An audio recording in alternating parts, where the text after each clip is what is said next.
Chapter 21. The light shimmered around Simon, blinding white light. As he thrust the sword into Lucy Good, she uttered a choked gasp of pain. The light grew even brighter. A small, round, dark spot formed in the center of the light. The spot grew, spreading its darkness. It took Simon a while to realize that the spot was blood, blood staining the front of the girl's dress. Darker, darker. The spot expanded until it blocked out the light. And as the darkness grew and the shimmering light faded, Simon's vision was restored. He could see clearly once again.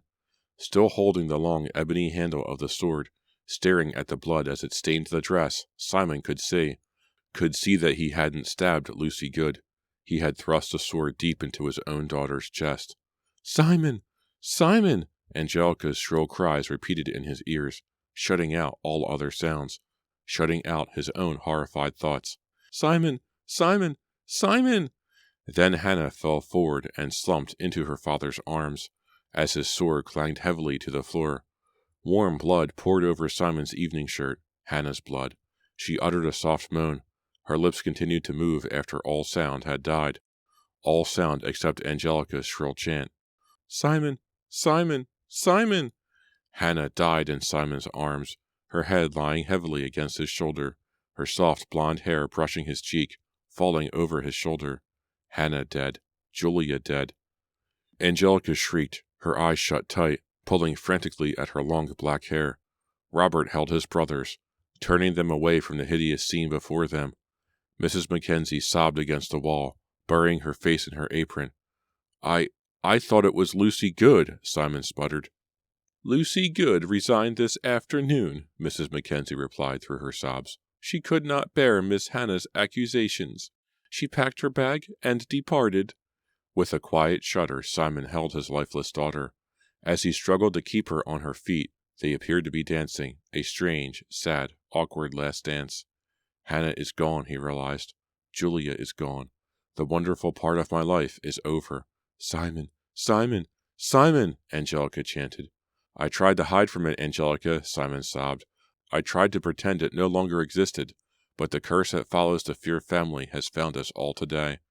"Simon, Simon, Simon," Angelica shrieked behind him. "Simon, Simon, Simon." Simon Fear knew that her cries would haunt him for the rest of his life. Part 3. Shadyside Village, 1900. Chapter 22. On a gloomy fall day, a young man stepped off the westbound train onto the narrow concrete platform of the Shadyside train station. He was a good-looking boy of 18, with slicked-down brown hair, lively brown eyes, and a friendly, open face. He glanced quickly down the main street of the small town. Shadyside appeared to be prosperous and pleasant, with low brick buildings behind shady trees. Then he hailed a carriage with a cheerful cry. "Cabby! Cabby!" The driver, a shriveled old man with white whiskers and long white sideburns beneath a worn blue cap, stopped the horses and hopped down to help the young man with his suitcase. "I can handle it, driver," the young man said, offering his friendly smile. "I have but one bag, as you can see." "And where do you come from?" the cabby asked, eyeing the boy suspiciously. "Boston," was the reply. "My name is Daniel Fear, and I have come to visit my grandparents." The old driver's eyes narrowed in surprise. "Daniel Fear, did you say? And you have come to visit Simon Fear and his wife?" "They are my grandparents. I have never met them," Daniel admitted. He hoisted his bag onto the luggage compartment at the back of the carriage. One of the two horses whinnied. The carriage rocked back and forth. "My name is McGuire," the cabby said, touching his cap. "I have been driving this rig in Shadyside Village for a lot longer than you have been alive, son, and you are the first visitor I have ever taken to the Fear mansion." "Strange," Daniel replied uncertainly. "Strange indeed," McGuire said, shaking his head. "That house has been dark and closed up ever since the two daughters died. That was some 35 years ago, I believe." "Simon's daughters?" Daniel asked, surprised. "You mean that I had aunts?" The cabby nodded. "Who might your father be, son?" "Joseph Fear," Daniel told him. "Ah, yes, Joseph," McGuire said, removing his cap to scratch his head. "I remember him well. Good-looking boy. I remember they sent him away to school a couple of years after the After the tragedy with the 2 girls, Joseph never returned home. Yes, we live in Boston now, Daniel said.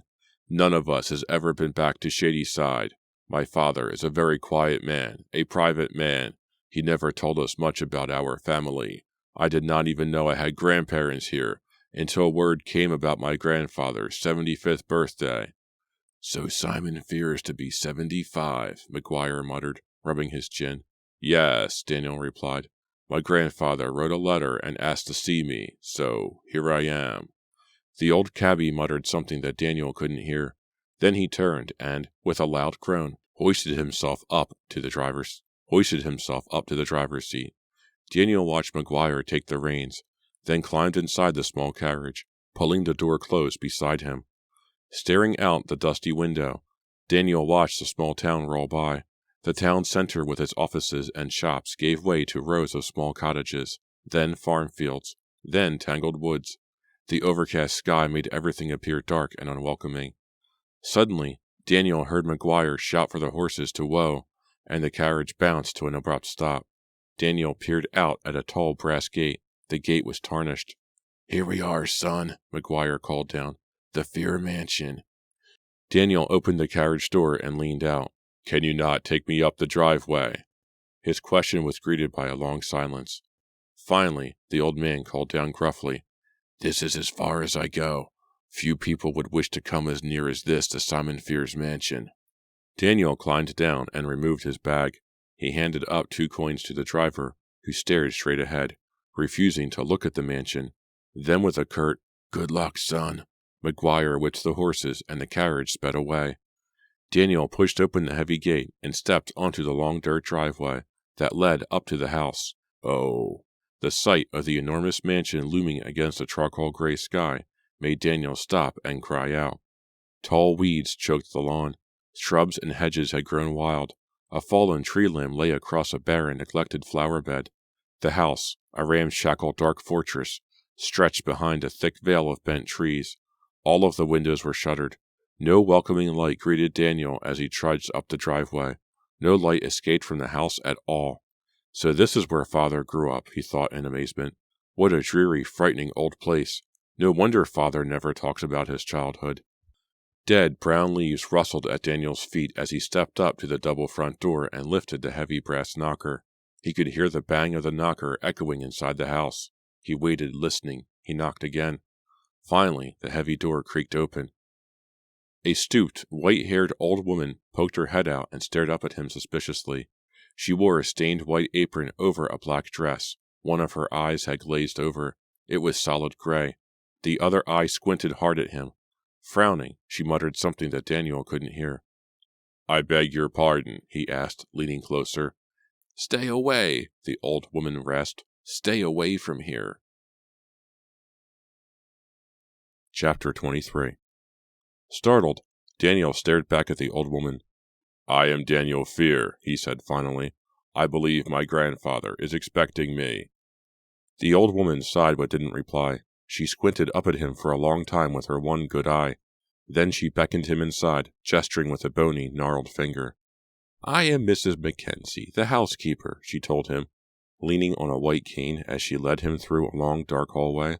I am a housekeeper. Maid, valet, and butler, she added with some bitterness. The only servant who stayed.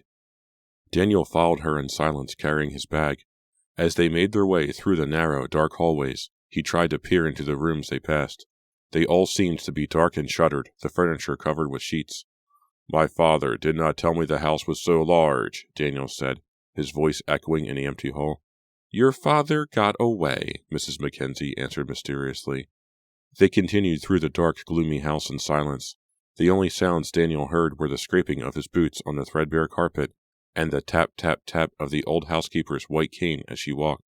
At the end of a twisting hallway, Daniel saw a flicker of orange light from a corner room.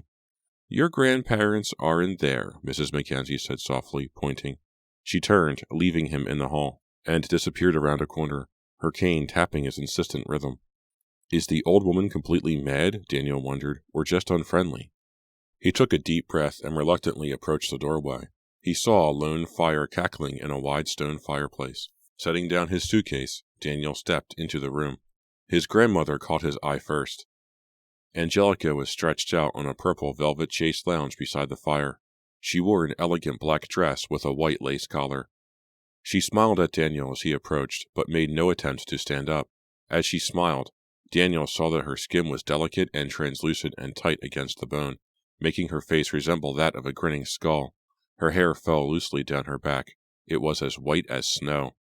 "Grandmother Angelica," Daniel said with a slight bow. He reached for her hand, but she didn't offer it. "Put another log on the fire, boy," Angelica ordered. "I beg your pardon." Daniel had expected a warmer greeting from his grandmother. "Do not dawdle. Do as I say," Angelica insisted coldly, waving a slender white hand toward the fire. "Another log on the fire, boy." Daniel hesitated, then hurried to the fireplace to do her bidding. He could find no logs in the wood basket, so he piled on several sticks of kindling. Then, wiping his hands, he turned back to his grandmother. "I am so pleased to meet you," he said, smiling sincerely. "You may go now," Angelica replied curtly. Before the startled Daniel could reply, she started to scream. "Did you not hear me? Go, go, go!" Daniel gaped at her, trying to decide what to say or do. "Pay no attention to her," a high-pitched voice wheezed from behind him. Daniel wheeled around and saw a nearly bald old man hunched over in a wooden wheelchair. He had a thin brown blanket tucked over his legs. His face was yellow and sickly in the flickering firelight. He stared at Daniel through square-shaped spectacles with his dark eyes like tiny black buttons. "Grandfather," Daniel declared. Simon Fear wheeled himself closer, both hands pushing at the large wooden wheelchair wheels. "Pay no attention to Angelica. She is mad. Mad as a loon." He cackled as if he had made a joke. Daniel glanced back at Angelica, who lay staring at the fire. "Grandfather Simon, I am pleased to meet you," Daniel said, turning back to the frail old man. Simon extended a slender, spotted hand to his grandson. Daniel reached down to shake hands. He almost cried out. Simon's hand was unearthly cold. "Joseph's boy," Simon muttered, refusing to let go of Daniel's hand. Behind the eyeglasses, the tiny black sparrow eyes had locked on Daniel's face, as if trying to memorize every detail. Yes, I see Joseph in you," he said, and then coughed for several seconds, allowing Daniel the opportunity to remove his hand from the icy grip. "My father sends his love," Daniel said stiffly. "Love? What is love?" Angelica chimed in from behind him. "What is love? I would really like to know." "Joseph has no love for us," Simon said darkly, wiping saliva from his colorless lips with the back of his hand. "I beg your pardon," Daniel exclaimed. "My son Joseph abandoned us. I tried to make him understand that we Fears have no choice but to stick together, to band together, to hide together against our enemies, but Joseph chose to disobey me." The light seemed to fade from Simon's eyes. He lowered his head. For a moment, Daniel thought that his grandfather had fallen asleep. "Put another log on the fire," Angelica ordered impatiently. "Another log, if you please. Why must it always be so cold in here?" "There do not seem to be any more logs," Daniel told his grandmother. An icy hand grabbed his wrist. Simon held him with surprising strength. "I told you to ignore her," he snapped. Daniel tried to pull free. The cold from Simon's hand seemed to sweep right through Daniel's entire body. "Grandfather, you cannot hide from your blood," Simon declared loudly, staring up at Daniel, tightening his cold grip on his grandson's wrist. "I told Joseph that when he was just a boy. You cannot hide from your blood and your fate." "Yes, grandfather," Daniel stammered, trying to be polite. "His brothers Robert and Brandon stayed," Simon said, "but now they're gone too." "I never met my uncles," Daniel replied softly. "Now you are here, Daniel," Simon said, smiling up at him, a frightening smile that sent shivers up Daniel's spine. "Now you are here to carry on my work." Daniel swallowed hard. "Your work? I came to celebrate your birthday, grandfather. Simon ignored him. He had both hands up behind his collar, struggling to remove something from around his neck. Finally, he succeeded. With another frightening smile, he tucked an object into Daniel's hand. Daniel took a step back toward the fireplace and examined his grandfather's gift. To his surprise, it was a piece of silver jewelry, disc-shaped. It was held by 3 silver claws, like birds' feet. On the disc were 4 blue jewels that sparkled brightly in the firelight. What a strange gift, Daniel thought. He turned the pendant over. On the back he found Latin words inscribed, Dominatio per malum. What do these words mean, grandfather? Daniel asked, studying the strange silver pendant. Power through evil, Simon bellowed. His loud cry caused him to cough and wheeze. Daniel studied the strange pendant, turning it over in his hands. Put it on, Simon instructed him. Wear it always. It has been in the Fear family since our days in the old country. Daniel immediately slipped the silver chain around his neck. He tucked the pendant under his dress shirt, and as the warm disk settled against his chest, he felt a surge of heat, and the entire room burst into flame. Chapter 24. Daniel saw flames before him, the bright image of flames leaping tall into a black sky. A momentary image, a vision, lasting a second or two. In the flames he saw a girl, a young girl, pretty and blonde, twisting in the fire, twisting in agony. The image disappeared. The girl in the flames vanished instantly. The pendant still felt warm against his chest. Simon smiled knowingly up at his grandson. The strange three-clawed pendant has powers, Daniel realized, feeling fear and curiosity at once. Daniel heard a tapping sound from behind him. He turned to see Mrs. Mackenzie enter the room, bent over her cane, an unpleasant frown on her withered face. I have come to take the young gentleman to his room, she announced coldly, glaring at Simon with her one good eye. Simon didn't reply. He nodded, his eyes closed. Put another log on the fire, boy, Angelica ordered. I'm cold, so cold. Mrs. Mackenzie grunted her disapproval of her mistress. Feeling awkward and confused, Daniel picked up his bag and followed the old housekeeper out of the room. Tapping her cane against the thin carpets, she led him through a twisting maze of dark halls, then up creaking stairs to a large bedroom on the second floor. Daniel followed her in. The room was cold. The small fire in the fireplace offered little heat. Mrs. Mackenzie made her way to the window and pulled the shutters open to allow some light in, but the windows were caked with soot.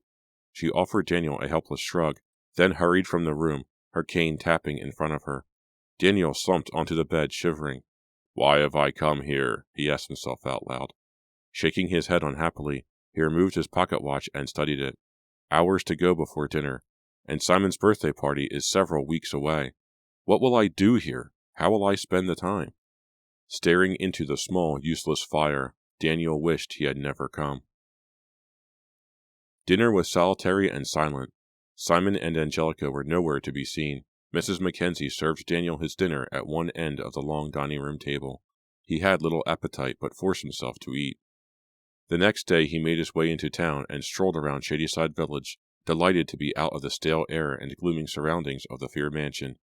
He found the town square pretty and pleasant. People smiled at him as he passed. Daniel was so good-looking and friendly, he often drew smiles from strangers. A crowd of villagers had gathered at the edge of the square to admire a shiny new motor car, one of the few horseless carriages that Daniel had seen in Boston. Eagerly he strolled over to see it, a strange-looking four-wheeled contraption of glass and painted metal. A red-faced man in his shirt-sleeves was straining hard, turning a metal crank at the front of the machine, trying to start it up. But in spite of the enthusiastic support of the crowd, the engine refused to sputter to life. Chuckling to himself, Daniel stepped away and realized he was quite thirsty, probably from the dust that floated up from Shadyside's unpaved streets. A small, white-fronted general store on the corner caught his eye, and he made his way toward it, thinking of a cold drink. As he pulled open the door, the aroma of fresh brewed coffee greeted his nostrils. He closed the door behind him. Then, stepping past a large wooden pickle barrel and several burlap bags of flour and sugar, he stopped at the long wooden counter at the back of the store. A young woman dressed in a silky yellow high-collared blouse and long maroon skirt had her back to him. She was reaching up to arrange canisters on a shelf on the wall. Daniel cleared his throat impatiently. She turned and smiled, surprised to see a stranger in the store, and Daniel fell in love. She is the most beautiful girl I have ever seen, Daniel thought, feeling dazed. She appeared to be about his age, with long, dark hair that fell to her shoulders, creamy, pale skin, and green eyes that gleamed in the light from the store window. Her smile, the most beautiful smile Daniel had ever seen, faded. "Are you staring at me?" she demanded. Her voice was lower, throatier than he had expected. "Yes," he replied. He couldn't think of any other reply. Speechless. I'm speechless, he thought. Maybe coming here to Shadyside was not such a bad idea after all. He suddenly realized she was gazing at him with concern, her broad forehead wrinkling above the beautiful green eyes. He blinked, felt himself blushing. "Are you feeling well?" she asked, hanging back from the counter. I apologize. Daniel managed to stammer. I am thirsty, so... Would you like coffee? Or perhaps some apple cider? She suggested, her smile returning. It is very fresh. Daniel adjusted the starched collar of his shirt. It suddenly felt very tight. Yes, thank you. Cider would be wonderful. Well, it is good. I do not know if it is wonderful, she replied dryly. With a sweep of her long skirt, she made her way around the counter, carrying a tin cup toward the cider barrel across the aisle. She walked so gracefully, Daniel thought, following her with his eyes, like a poem. He suddenly wished he knew poetry. She handed him the cup filled with cider. He took a sip. Very good. He licked his lips. He raised his eyes to hers and realized that she was now staring at him.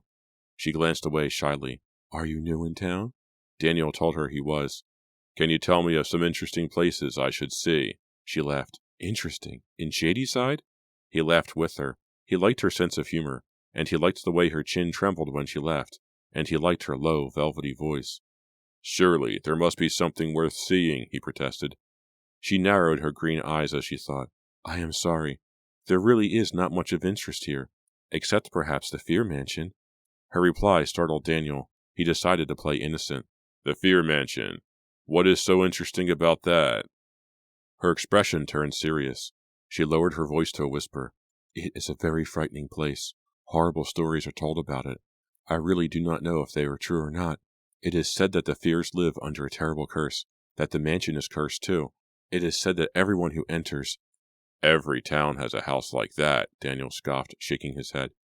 My grandfather's house certainly looks like a cursed place, Daniel thought. I wonder why the villagers tell such stories about it. I would not venture near it, even for sightseeing, the girl remarked with a frown. I will take your advice, Daniel told her. Would you care to show me around the rest of your town? She blushed. A coy smile played over her full lips. Why, sir, I do not even know your name. It is Daniel, he told her eagerly. He started to reveal his full name, but stopped. He realized he didn't want her to know yet that he was a Fear. Daniel, I like that name, she replied, her eyes lighting up. I was once going to name my dog Daniel. They both laughed. And may I ask your name? Daniel asked. Nora, she said, pale circles of pink forming on her cheeks. Nora Good. Chapter 25. Quick, someone's coming, Nora whispered. She grabbed Daniel's arm and pulled him off the road into the trees. Daniel laughed. It's just a rabbit. Look. He pointed to the large brown rabbit that scampered over the carpet of dry leaves at the edge of the woods. Nora laughed and pressed her forehead against the sleeve of Daniel's jacket. I love her laugh, he decided. I love everything about her. As they walked hand in hand toward the river, Daniel found it hard to believe that they had met just 5 days earlier. He had never felt this way about anyone. Each afternoon, he had waited around the corner from her father's store for her to finish work. Then, trying to make it appear that they weren't walking together, they would make their way up the broad park drive to the Conanoka River, which flowed through the woods north of the village. There they would sit side by side and hold hands under a shady tree. As the sun lowered itself behind the cliffs across the river, they talked quietly, getting to know each other, discussing whatever popped into their heads. Daniel had explained to Nora that he was visiting his grandparents, but he still hadn't worked up the courage to tell her that his grandparents were Simon and Angelica Fear. Do your grandparents not wonder where you go every afternoon? Nora asked. Her dark hair shimmered in the patches of sunlight that filtered down through the tree leaves. My grandparents show little desire for my company, Daniel told her. Most days they do not come out of their rooms. When I do see them, they ask me little. In fact, they hardly speak to me at all. How strange, Nora murmured thoughtfully. My grandmother lives in a world of her own, Daniel said sadly. I am not sure she even knows I am her grandson, and my grandfather. He spends his days in his wheelchair, by the fire, muttering dreamily to himself. You must be lonely, Nora remarked, squeezing his hand. Not when I see you, Daniel replied boldly. She smiled at him, her green eyes catching the light of the lowering sun. He realized that Nora must be lonely too. Her mother had died in childbirth. Nora was an only child. She spent her days working in her father's general store. She spent her evenings cooking and caring for her father. They lived in rooms above the store. My dream is to move away someday, she had revealed to Daniel, to a town with wide paved streets and buildings as tall as the trees, a town filled with people I don't know. As the red sun flattened against the dark cliffs above them, Daniel worked up his nerve, leaned forward, and kissed Nora. He expected her to resist, but when she returned the kiss with enthusiasm, he realized that perhaps she was as in love with him as he was with her. I have to reveal to her that I am a fear, he thought, wrapping his arms around her and kissing her again. But will she react with horror? Does she believe the frightening stories about my family? When she learns I am a fear, will it drive her away? The thought made him shudder. Daniel knew he couldn't bear to lose Nora. As they walked holding hands back to her father's store, Daniel decided he had to learn the truth. Before he revealed his identity to Nora, he had to find out if there really was a curse on his family, if the terrifying tales the villagers told about the fears were true. Once I know they are not true, once I know they are all silly fairy tales, then I will be able to tell Nora that I am a fear with a clear heart, he decided. He said good night at the edge of town, reluctant to let go of her soft, warm hand. Her eyes glowed happily as she whispered good night.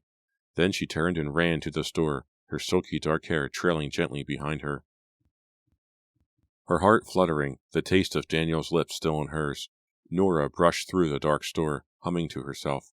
Thinking happily about Daniel, she started up the narrow stairs that led to the rooms she shared with her father.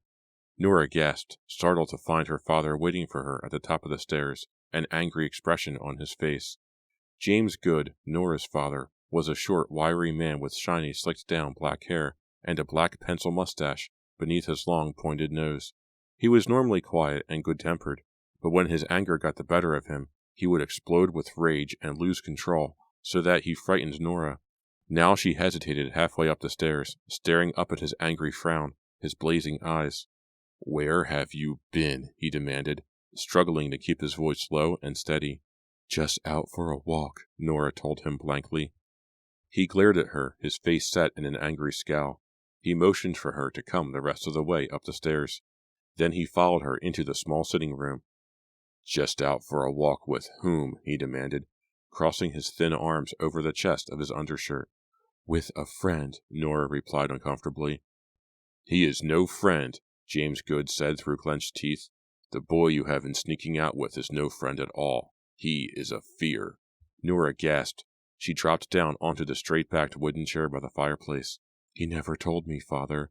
"Of course he didn't," Mr. Good snapped. "He knew that no decent girl would be seen walking with a fear in this town." "But, Papa," Nora's mind whirled in confusion. Why hadn't Daniel been honest with her? Was he afraid? "Papa, Daniel is wonderful," she said finally. "He is kind and gentle. He is intelligent and considerate and—" "He is a fear," her father interrupted with a scowl. He stood over Nora, his hands tensed awkwardly at his sides. "I will not have you seeing a fear. You know the history of that cursed family. Everyone in Shadyside knows." "I don't care about that," Nora cried. "They are just wild stories." "Wild stories?" James Good exclaimed. "Wild stories? Why, Simon Fear's own daughters were murdered when they were about your age. Murdered!" "Papa, that was so long ago," Nora cried. "No one knows what really happened." "The 2 girls were found in the woods with their bones removed," James cried. "They found only their skins. Their bones were gone. Gone!" "You know that's just an old story," Nora screamed. "No one but silly grandchildren believes that, Father." "Maybe not, but Simon's wife Angelica, she is mad, Nora. She practices evil magic. People have disappeared in the woods behind the Fear Mansion. They were Angelica's human sacrifices. They—" "Papa, stop. These are all wild tales, gossip and rumors. You cannot believe such insane stories." James groaned in exasperation, running both hands back through his slicked-down hair, scowling at his daughter. "I do believe them," he said, his voice trembling. "I believe them all. This is why I cannot allow you to see that Fear boy again, Nora." "No!" Nora shrieked, jumping to her feet, her eyes wild. "I love Daniel, Father. I love him. You cannot forbid me to see him." "Nora, listen to me," James insisted, his pencil mustache twitching in anger, his slender face reddening. "Listen to me. For your own good, you cannot see him again. I forbid it." "No!" Nora shrieked, her anger matching her father's. "No, no, no!" James Good's eyes narrowed angrily. His words came out slowly, deliberately, through clenched teeth. "Then, Nora, you have given me no choice."